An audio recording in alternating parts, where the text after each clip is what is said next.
Mega DSC merit జాబితా విడుదల చేసిన పాఠశాల విద్యాశాఖ సోమవారం నుంచి ధృవపత్రాల పరిశీలన చేపట్టనుంది.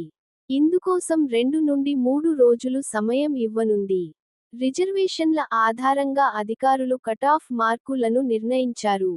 పోస్టులకు ఎంపికైన అభ్యర్థులకు 1 నుండి 1 విధానంలో కాల్టర్లు ఇవ్వనున్నారు. వెబ్సైట్లోని అభ్యర్థుల లాగిన్లో ఆదివారం కాల్ లెటర్లను అందుబాటులో ఉంచనున్నారు.